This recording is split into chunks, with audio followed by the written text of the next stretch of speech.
Bienvenidos a Club de Prensa en NTN 24. Nos transmitimos desde Washington, a 3 cuadras de la Casa Blanca. Y no olviden ustedes que al final de este programa, si lo quieren ver completo o quieren ver a partes, lo pueden encontrar en nuestra página de Facebook o por nuestra cuenta de Twitter. Y el audio, el podcast está en SoundCloud.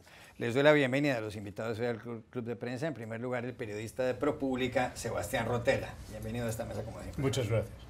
Michael Shifter, presidente del Diálogo Interamericano, uno de los centros de pensamiento más prestigiosos de esta ciudad. Bienvenido también. Muy amable, gracias. Raquel Godos, corresponsal de la Agencia Española de Noticias EFE. Bienvenida a esta casa. Gracias, Juan Carlos. Y Arturo Sarucán, ex embajador de México y consultor y analista político. Gracias por estar aquí. Placer. Acaba hace pocos segundos de terminar su primer discurso, su primer gran discurso de política exterior ante la Asamblea General de las Naciones Unidas en Manhattan, en Nueva York, el presidente de Estados Unidos, Donald Trump, que ha dicho en esencia que hay que organizar una gran coalición internacional que defienda la paz, la libertad y la justicia, y a Dios Todopoderoso. Ha señalado que los grandes enemigos en este momento de estos valores son, en primer lugar, Corea del Norte, el régimen encabezado por Kim Jong-un. Dice que si no es derrotado, pues puede causar un gran daño al resto del mundo el régimen norcoreano, y que la única solución para Corea del Norte es la desnuclearización, que no continúe haciendo pruebas con misiles nucleares. Y por otro lado ha dicho que el otro gran enemigo es Irán, porque es un régimen que ha destruido los valores esenciales de la democracia y la libertad, porque tiene un régimen dictatorial, porque está incluso financiando grupos terroristas. En cierto modo ha señalado que esta es una especie de nuevo eje del mal, el de Irán y Corea del Norte. Y por otro lado ha mencionado los problemas en Venezuela, y ha dicho que la de Nicolás Maduro, el gobierno de Nicolás Maduro, es una democracia, una dictadura ilegítima que está, por supuesto, en contra de la democracia, y que hay que recuperar la libertad y el sistema democrático en ese país. ¿Cuál es, Arturo Sarucán, su primera valoración de este discurso del señor Donald Trump? Bueno, primero, toda la primera porción es claramente un discurso para consumo interno. Es un discurso que básicamente esas primeras 6, 7, 8 oraciones de arranque son el Trump en campaña, el Trump que está buscando hablarle a su base. Segundo, cosas que nos sorprenden porque desde la campaña las vimos, los dos pilares de la doctrina Trump en materia política exterior. Primero, hacer Estados Unidos impredecible. Y segundo, la doctrina Sinatra, o a mi manera o la comunidad internacional se fastidia. Y esto es muy claro en su posicionamiento con Irán. Me parece muy complicado después de lo que hemos escuchado hoy, después de lo que hemos oído, que no se retire Estados Unidos del acuerdo nuclear con Irán, cosa que además a quienes construyeron con Estados Unidos este acuerdo, la Unión Europea, Rusia, China, Alemania, Gran Bretaña, es decir, los aliados de Estados Unidos en este proceso, que les pida por un lado cooperación y segunda parte esté atacando los logros diplomáticos de este grupo precisamente en el acuerdo con Irán. El tema central, yo creo, aquí es que Estados Unidos, como el país más poderoso del mundo, al hacer suya una visión hobbesiana, la ley del más fuerte del sistema internacional, lo único que está haciendo es garantizando una respuesta hobbesiana por parte del resto de la comunidad internacional. ¿Coincide con ese análisis, Sebastián Rotela? Bueno, yo diría que el mundo en general es bastante hobbesiano, pero es cierto que es un discurso un poco surrealista, con esta mezcla de cosas que son básicamente ciertas. Irán es un peligro, Corea del Norte es un gran peligro, pero una falta de precisión en algunos de los términos. Realmente decir la destrucción total de Corea del Norte, no sé si realmente es una cosa para decir tan ligeramente, ¿no? O sea, realmente lo que vamos a hacer es destruir totalmente un país por un líder que está fuera de control. Entonces, casi ves las diferentes manos de los diferentes asesores de Trump metiéndose ahí con unos momentos que realmente se pasa, por ejemplo, usando el apodo para Kim Jong-il de Rocket Man, ¿no? O sea, cosas así. Como el título de la canción de Elton John. Y después otros momentos que yo creo que hay gente en esta administración, inclusive del otro lado ideológico, que estarían de acuerdo con algunas de las cosas que dice, pero siendo el personaje y la personalidad y el contexto de cómo él habla en general, es difícil hacer verlo en serio, ¿no? Además, perdón, pero estos ataques ad hominem que pues, se los habíamos visto a otros líderes como Maduro o como Chávez en el pasado, pero digamos no a líderes de diplomacia es potencia en el mundo, ¿no? Claro, lo que faltaba totalmente, siendo un país que ha causado muchos problemas en Estados Unidos y Occidente recientemente, es Rusia.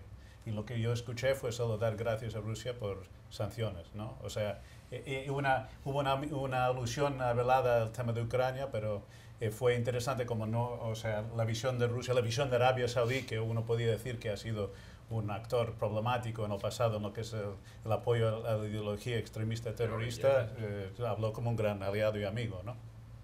Raquel Godo, se refirió además Donald Trump al aniversario número 230 de la Constitución de Estados Unidos y dijo que ahí están presentes los valores por los cuales o con base en los cuales fue redactado. ¿Qué piensa usted del discurso de Trump?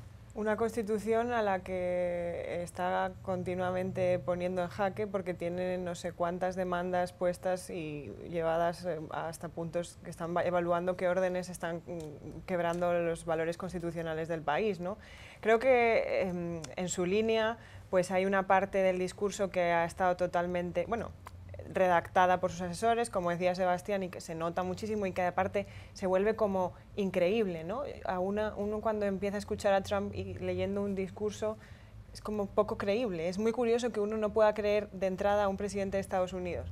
Segundo, me ha llamado mucho la atención que probablemente sea uno de los discursos de un presidente estadounidense menos aplaudido en esa asamblea. Ha habido un tímido aplauso por parte de Israel, me imagino Arabia Saudí, cuando ha hablado del tema de Irán, un poco con el tema de Venezuela cuando ha hablado de la democracia, pero estaba esperando, él está acostumbrado a sus masas recalcitrantes y fervorosas por él y creo que no ha estado muy cómodo en ese ambiente.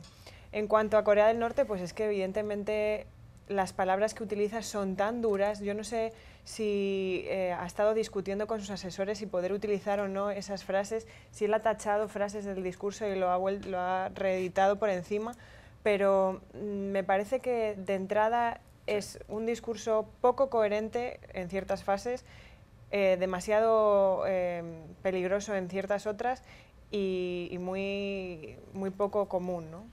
En un minuto, Michael Shifter, quiero que usted opine sobre los términos con los cuales se refirió Donald Trump a la situación de Venezuela. Dijo que en Venezuela hay una ideología fracasada, que es prácticamente una dictadura, lo que ha puesto en marcha Nicolás Maduro, que ese país, los venezolanos tienen hambre y que el objetivo es restaurar la paz y la democracia en Venezuela. ¿Está usted de acuerdo con las palabras de Trump? Bueno, yo creo que es cierto, nadie puede negar que Venezuela es una crisis profunda, es un desastre y todas las imágenes, las notas sobre el país están ahí.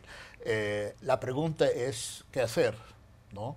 Y realmente si hay una estrategia por parte de Trump y si él obviamente había dicho que no está descartando una acción militar antes, ahora no habló de esto, pero hay cierta perplejidad de cuál es la política actual de Estados Unidos con respecto a Venezuela. Hay una retórica más dura, más agresiva, eso es cierto, pero ¿en qué medida se va a colaborar con otros países? Si él está serio y quiere hacer sanciones más duras, económicas, de no importar petróleo, por ejemplo, de Estados Unidos, esto va a crear una distancia de Estados Unidos con otros socios regionales que ahora están buscando cómo trabajar conjuntamente.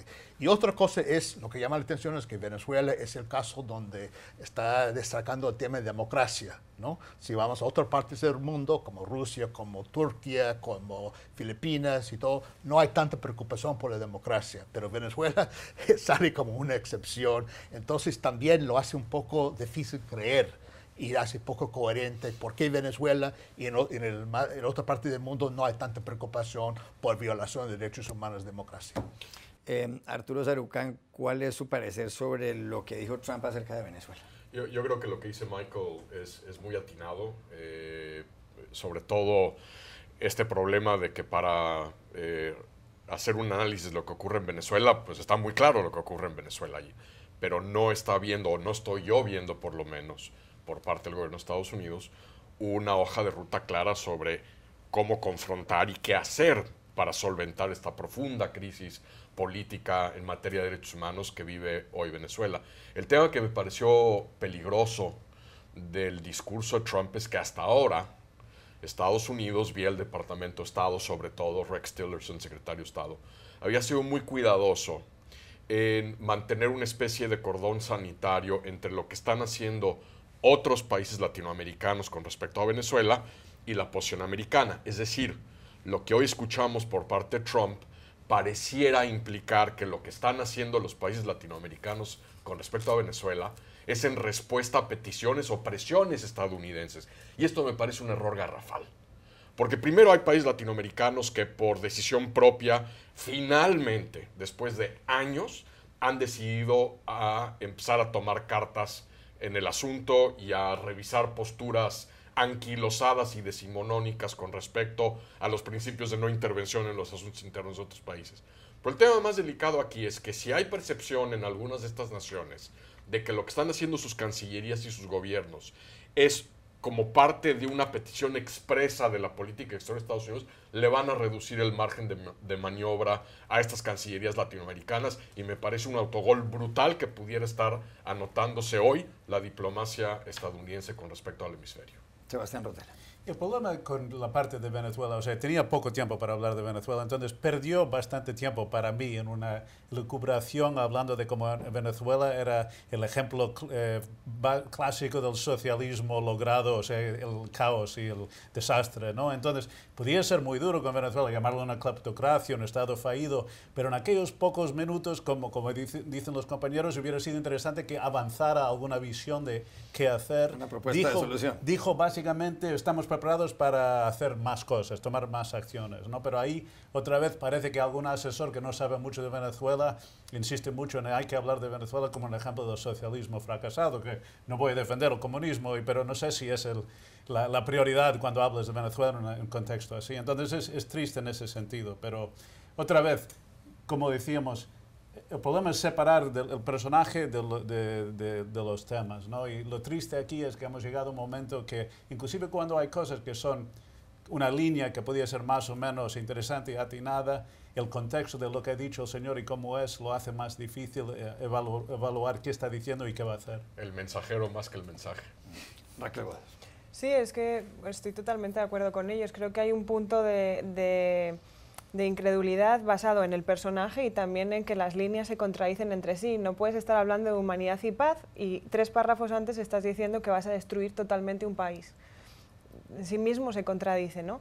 Y luego es muy poco creíble en cuanto a sus propias afirmaciones, porque uno siempre tiene la sensación de que no sabe de lo que está hablando, sobre todo en materia exterior.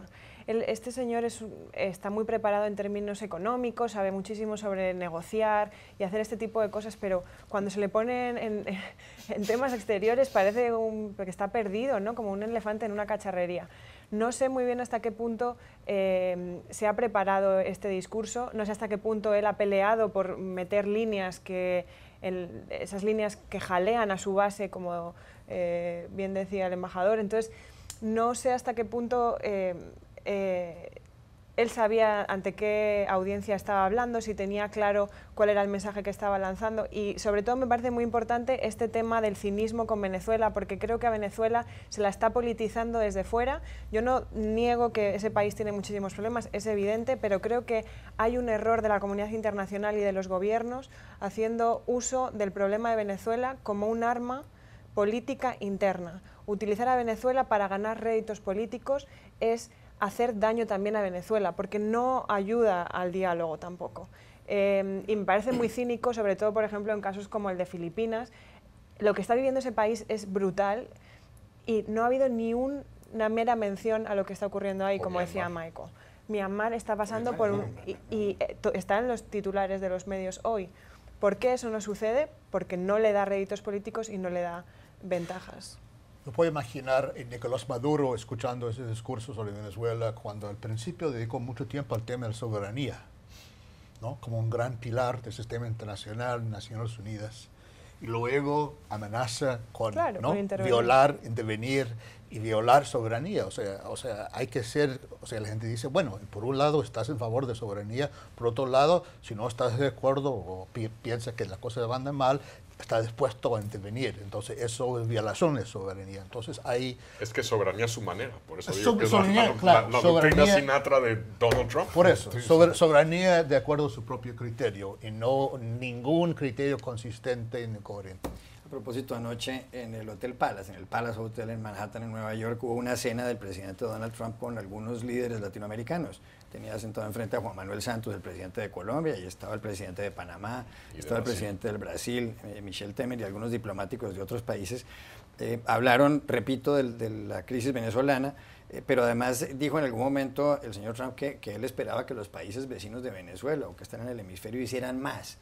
¿Qué más pueden hacer? Le pregunto a usted, profesor Schiff. Bueno, yo creo que esa es la pregunta. Primero hay que reconocer que los que estaban sentados en la mesa y no están pasando por momentos muy buenos políticamente en su propio país. Sí, Michel Temer está en lío. Se está con 5%, Santos está a la salida y también se complica la cosa por el tema de drogas con Estados Unidos.